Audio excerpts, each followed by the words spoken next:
Boa noite, irmãos. A graça e a paz do nosso Senhor. Espero que todos estejam me ouvindo bem.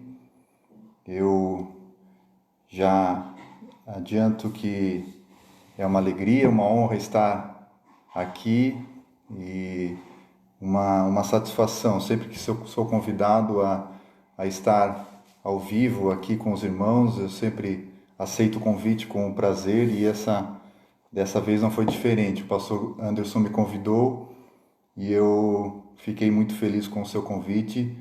E nessa noite vamos então compartilhar um pouco da palavra. O pastor Anderson está fazendo uma série de mensagens a respeito de Romanos, mas desta vez nós vamos falar a respeito de outro tema e eu espero que os irmãos estejam bem, passando por esse momento de pandemia. Espero que todos estejam bem nas suas casas, em segurança, com saúde.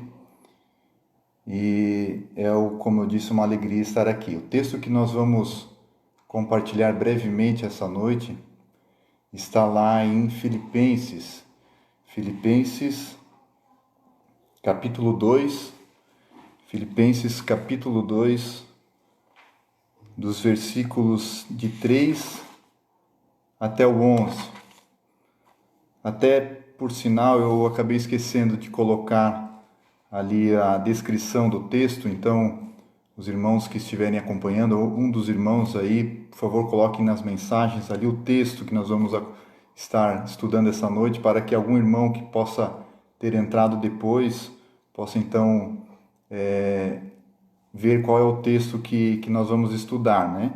Então é em Filipenses capítulo 2, dos versículos de 3 a 11. Filipenses 2, de 3 a 11. E é importante que os irmãos também estejam com as suas Bíblias acompanhando, porque iremos fazer aí um estudo bíblico, né? Acompanhando a linha de raciocínio do apóstolo Paulo. Então é importante que os irmãos então também estejam com as suas Bíblias abertas para que a gente possa acompanhar versículo a versículo, Filipenses capítulo 2, de 3 a 11. Obrigado a Sofia, já colocou ali o texto.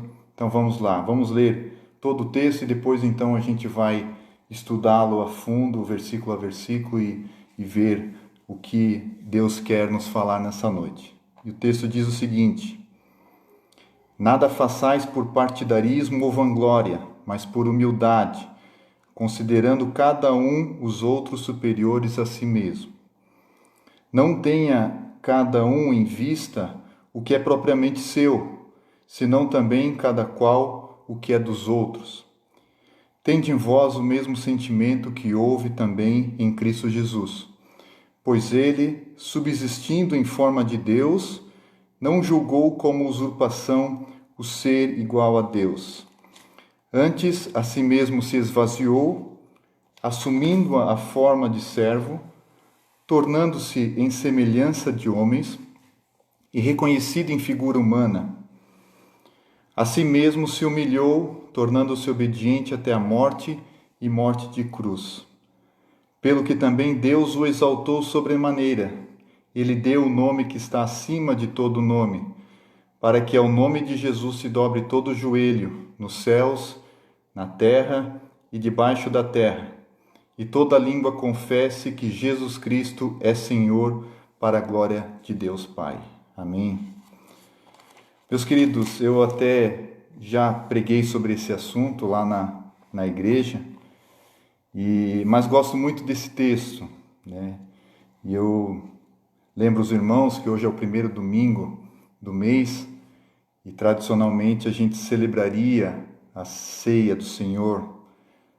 Pelas circunstâncias, infelizmente, não podemos estar juntos, mas nada impede que hoje nós lembramos do sacrifício de Jesus, lembramos da graça de Deus, e é sempre bom, é sempre prazeroso, sempre importante que façamos essa lembrança. Toda mensagem precisa estar baseada na cruz, e hoje não será diferente.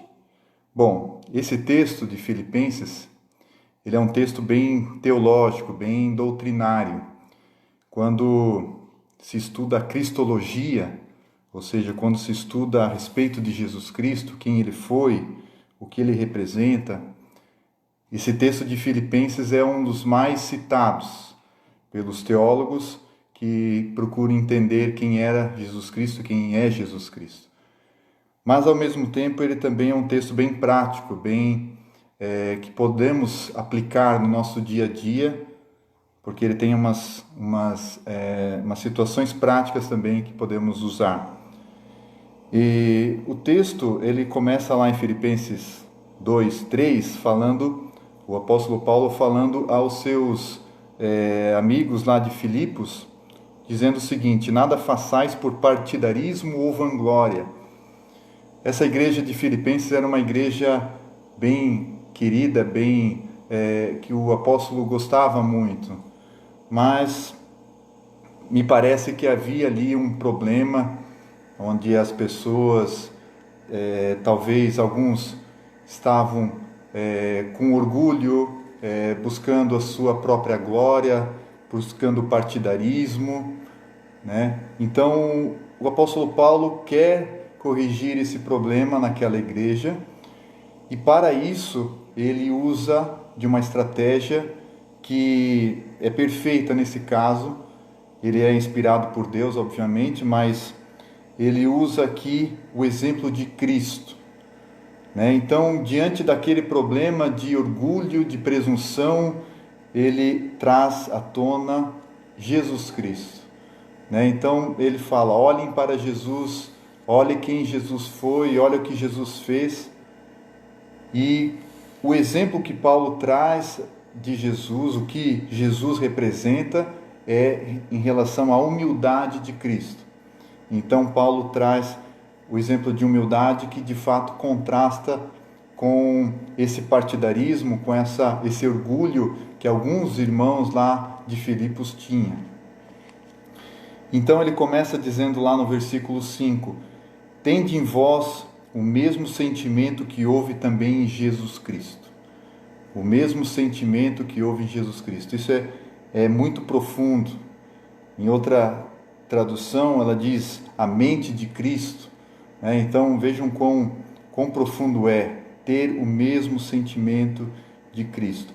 Em relação ao quê? Em relação à humildade de Cristo. Então Paulo traz esse exemplo de humildade.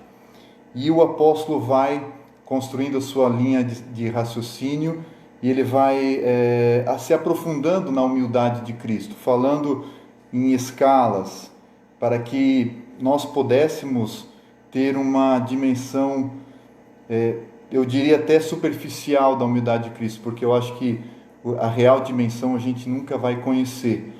Mas o apóstolo ele vai falando da humildade, colocando elementos ali em relação a essa humildade que nos dão uma ideia de quão humilde Jesus Cristo foi.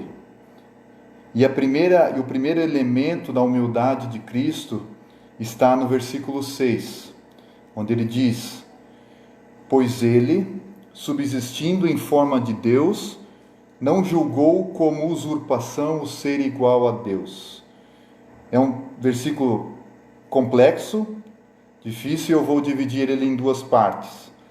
E ele fala: pois ele, subsistindo em forma de Deus.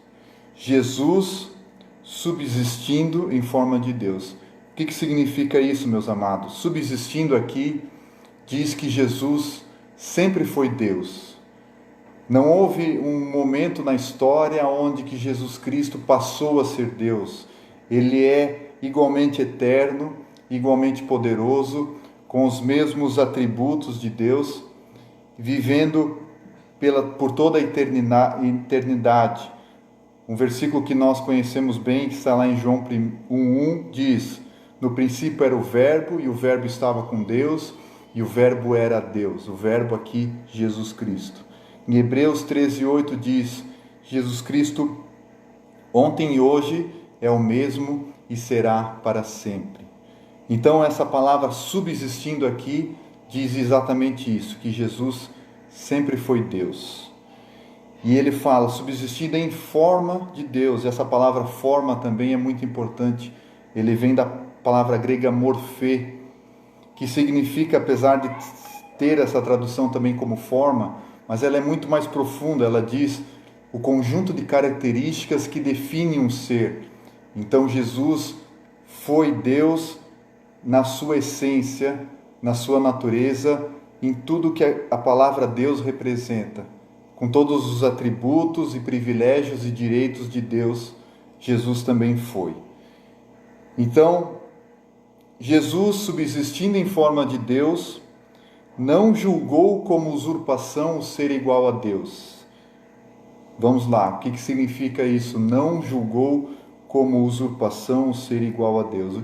Significa que Jesus, sendo Deus desde a eternidade, não se apegou a essa condição, não se agarrou a essa condição quando foi enviado à terra. Em outra tradução diz assim: não considerou o ser igual a Deus algo que ele pudesse se agarrar, se apegar. Então, o primeiro elemento da humildade de Cristo é essa: Jesus não se agarrou à condição de Deus quando foi enviado à terra. Vejam como o contraponto com Lúcifer. Lúcifer era uma criatura de Deus, criada por Deus, que quis ser igual a Deus. Jesus, por sua vez, não precisava querer ser igual a Deus, porque ele já era Deus, já era a sua natureza. Mas o texto nos revela que ele não se apegou a essa condição quando foi enviado à terra. Pois bem, versículos 7 diz: antes a si mesmo se esvaziou. Ou seja, antes dele se agarrar a essa condição, ele se esvaziou. E do que Jesus se esvaziou, meus amados? Jesus se esvaziou da sua glória. Jesus não se esvaziou da sua divindade, porque ele não poderia abrir mão da divindade. Ele veio à terra sendo Deus, continuou sendo Deus, mas Jesus se esvaziou da sua glória, que inclusive contrasta com aquilo que aqueles irmãos de Filipos estavam vivendo e passando. Enquanto uns queriam a glória para si, enquanto uns queriam a fama e os privilégios para si, Jesus se esvaziou. E por isso o apóstolo aqui foi muito bem em trazer esse exemplo de Jesus, porque Jesus se esvazia dessa glória, se esvazia dos privilégios que ele tinha quando ele foi enviado à terra. Se esvaziou dessa glória, veio à terra e assumiu uma posição de homem. Jesus jamais passaria por isso, jamais precisaria ter um corpo limitado, que tinha sede, que tinha fome, que tinha todos os problemas que nós conhecemos, se ele não tivesse então se esvaziado da sua glória e assumindo a forma de homem. Pois bem, o texto também nos revela no versículo 7 que Jesus vem para ser servo. E aqui está o segundo elemento da humildade de Cristo. Jesus não apenas abre mão da sua glória, Jesus não apenas se esvazia da sua glória, como ele também vem para ser servo. Jesus mesmo diz lá em Mateus 20, 28, não vim para ser servido, mas para servir e dar a minha vida em favor de muitos. Jesus viveu uma vida de sacrifícios, uma vida de abnegação, de ensino, de amor ao próximo. Eu acho interessante que Jesus, sendo Deus, sendo possuidor de todas as coisas, resolveu nascer numa estrebaria, resolveu nascer numa região pobre de Nazaré, viveu como carpinteiro. A Bíblia diz que nem um travesseiro para reclinar a sua cabeça ele tinha. Então Jesus não teve nada durante a sua vida. Jesus vem para servir ao invés de ser servido. Os discípulos tiveram muita dificuldade de entender essa servidão de Jesus, porque Eles procuravam um Messias que viesse então resgatá-los do jugo opressor do Império Romano, buscavam um Messias que viria com o espírito de guerra, com o espírito de luta, e eles sempre discutiam a autoridade, quem era mais ou menos do que o outro, e no momento talvez que eles mais estavam preocupados com a autoridade, com o poder, Jesus lava os pés dos discípulos. Jesus se coloca numa posição inferior aos seus próprios discípulos, porque o ato de lavar os pés era destinado somente a escravos, a servos. Então, Jesus mostrou a sua humildade, não apenas abrindo mão da sua glória, mas também vindo à terra como servo. O terceiro elemento que o apóstolo Paulo traz aqui da humildade de Cristo, fala da humilhação de Cristo. Paulo vai além, e ele fala no versículo 8, a si mesmo se humilhou, tornando-se obediente até a morte e morte de cruz. Como se não bastasse Jesus ter aberto mão da sua glória, vir ao mundo como uma criatura, apesar dos homens serem a sua criação, ele se torna um homem.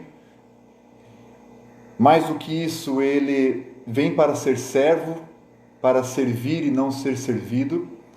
E mais do que isso, ele vem e é humilhado pelos homens. Ele vem e sofre uma morte das mais humilhantes, a morte de cruz. Não por acaso o apóstolo Paulo diz que ele foi obediente até a morte e morte de cruz. A morte de cruz, meus amados, tinha duas características interessantes. Não diria interessantes, diria duas características. Mas a primeira é que a morte de cruz ela era uma morte dolorosíssima. Quem passava pela condenação da cruz deveria passar primeiramente por um açoite romano. O texto bíblico não diz qual foi o número desses açoites, mas a tradição romana dizia que o condenado deveria passar por 40 açoites. O açoite romano ele era composto de tiras de couro com pedaços de metal e de ossos na ponta, a ponto de que muitos criminosos condenados à cruz morriam ali mesmo, nos açoites. Ao final do açoite, o condenado perdia muito sangue, era comum os seus ossos ficarem expostos, os ossos das costas, as cartilagens, os tecidos. Após isso, então, ele carregava o seu instrumento de morte até o local onde queria ser crucificado. Cravos de cerca de 14 centímetros penetravam os seus pés e as suas mãos. E o mecanismo que fazia a morte do condenado geralmente era por sufocamento. A pessoa na cruz, ela não conseguia respirar, porque o peso do seu corpo em cima das suas pernas presas, ele precisava fazer um grande esforço para respirar. O seu coração já com falta de sangue no corpo, porque ele perdeu muito sangue, precisava bombear mais sangue, então fazia um esforço tremendo e chegava ao ponto que a dor nas pernas, a dor nos braços, impedia que ele conseguisse ao menos respirar. Então, Jesus passou por essa morte dolorosíssima. E a segunda característica da morte de cruz é que era uma morte vergonhosa, uma morte humilhante. Era uma morte destinada a assassinos, aos piores criminosos morriam pela cruz. A pessoa era humilhada, a pessoa recebia cusparadas, a multidão o desprezava. Então Jesus passou por essa morte sem ter cometido pecado algum. Jesus passou por essa morte no meu e no seu lugar. Era nós que deveríamos estar naquela cruz, mas Jesus foi obediente até a morte, e morte de cruz. Então, meus amados, eu não sei se os irmãos acompanharam o raciocínio do apóstolo Paulo aqui. Ele diz que Jesus abre mão da sua glória, sendo Deus, ele abre mão da sua glória, se torna um homem limitado, que sentia sede, que sentia fome, que sentia cansaço. Mais do que isso, ele se torna um servo, e mais do que isso, ele vem para ser humilhado. Jesus saiu da mais alta glória para a mais baixa humilhação humana. E ele fez tudo isso por amor a mim, amor a você, irmão, para que nós pudéssemos ter acesso a Deus, para que nós pudéssemos ter a vida eterna. E o texto termina, o apóstolo Paulo termina esse breve pensamento falando da exaltação de Cristo. E ele diz lá no versículo 9: pelo que também Deus o exaltou sobremaneira, ele deu um nome que está acima de todo nome. Aqui o apóstolo faz uma transição entre o que Jesus fez na cruz para o que Deus fez por Jesus. Diz que Deus o exaltou sobremaneira. Essa palavra sobremaneira dá a ideia do tamanho da exaltação de Cristo. Quem se humilhou foi Jesus Cristo, mas quem o exaltou foi Deus. Não há nome acima desse nome, Jesus. Não há ninguém melhor, não há ninguém maior. Jesus é o pão da vida, Jesus é o alfa, Jesus é o ômega, Jesus é aquele pelo qual todas as coisas foram criadas.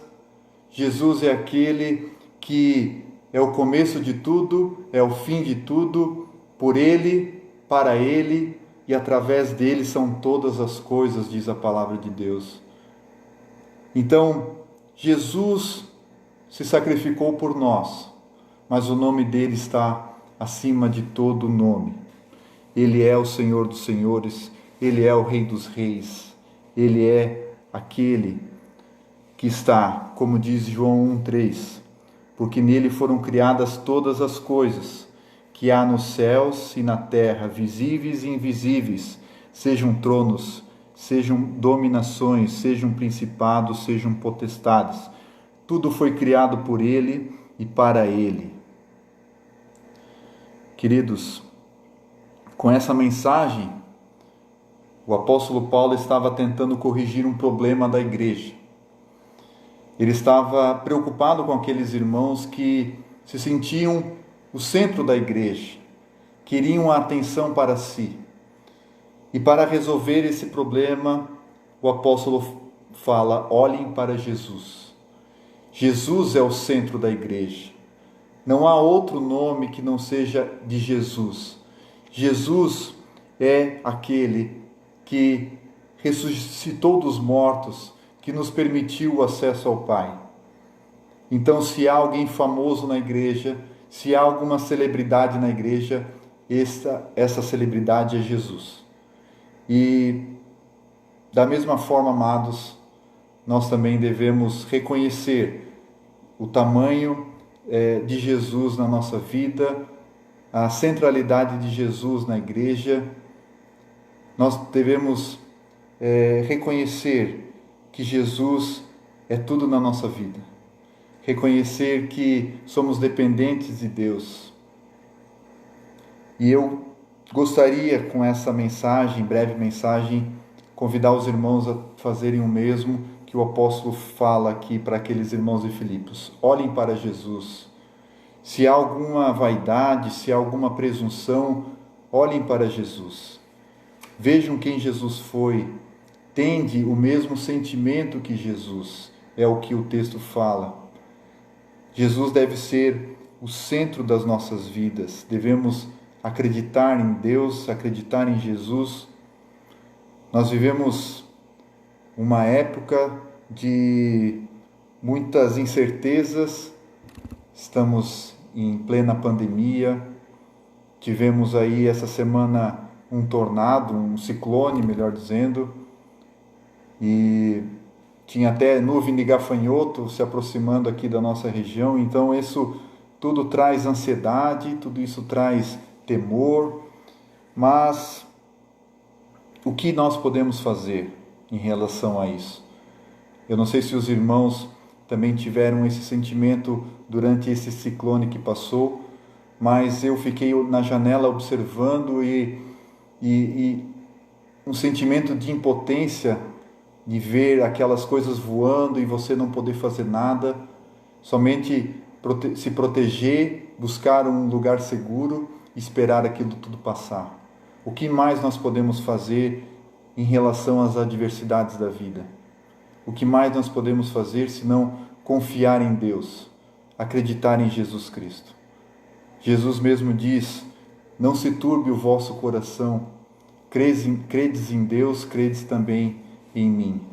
Então, o segredo, a chave para que nós não venhamos a sofrer por ansiedade, por angústia, é acreditar em Deus, é confiar em Deus. Então não podemos fazer nada em relação às intempéries da vida, aos problemas que acontecem, porque o que Deus está preocupado é com a nossa vida espiritual.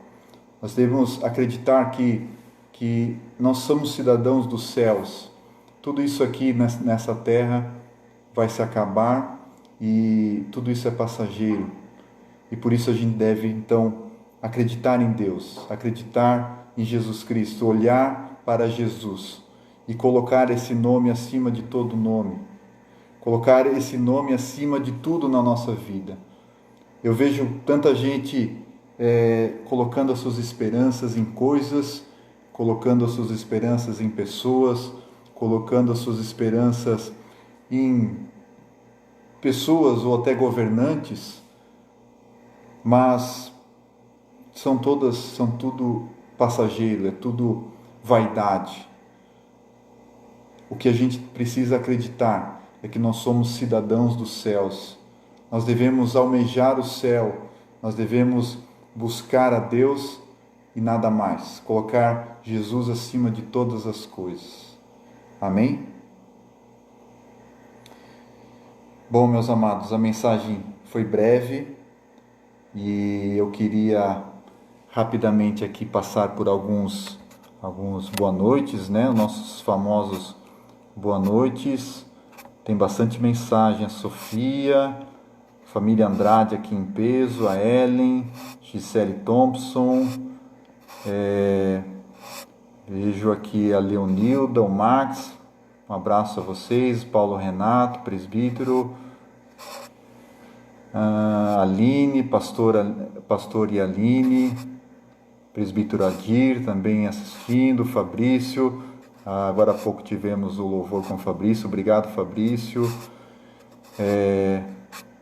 Valésia Cardoso, o irmão Osni, querido irmão, Duza Romeiro, Carmelito Zimmermann, Dulcineia Pereira, irmã Lígia, enfim, temos muitos recados, a dona Carmen, e é isso, a Daniela, minha cunhada, presbítero Max.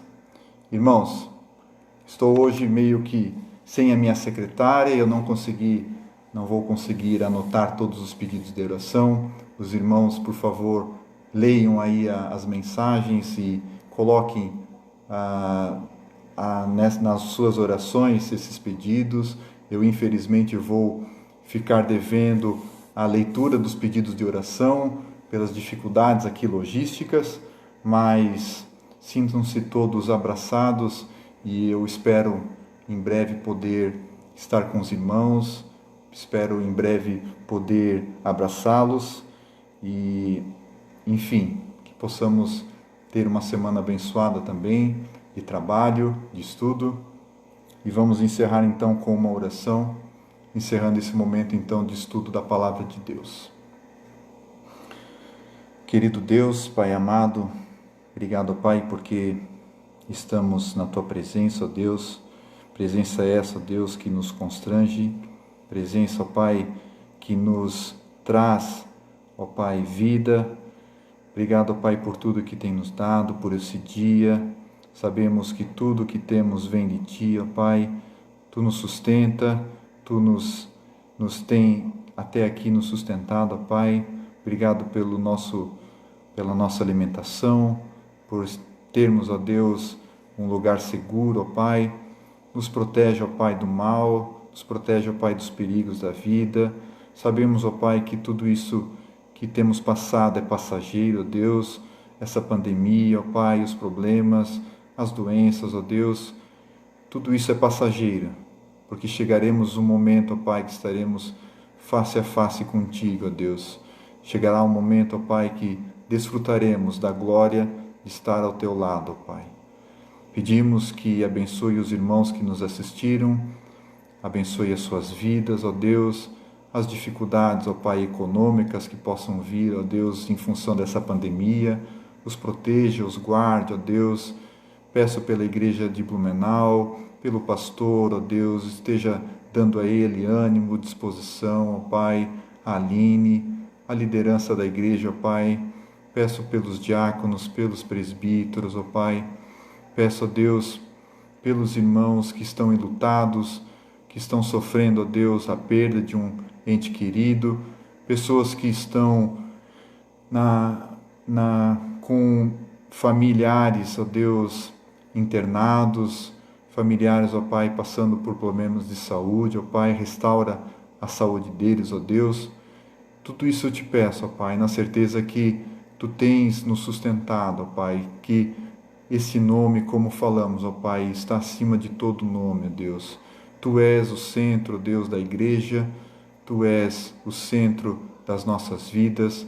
Podemos, ó Pai, descansar nessa certeza de termos a nossa vida sustentada pelas Tuas mãos. Nos abençoe no restante dessa noite, no restante dessa semana, que tudo façamos, ó Deus, para a Tua glória e o Teu louvor, ó Pai. Em nome de Jesus, amém. Boa noite, irmãos. Fiquem com Deus. Um grande abraço.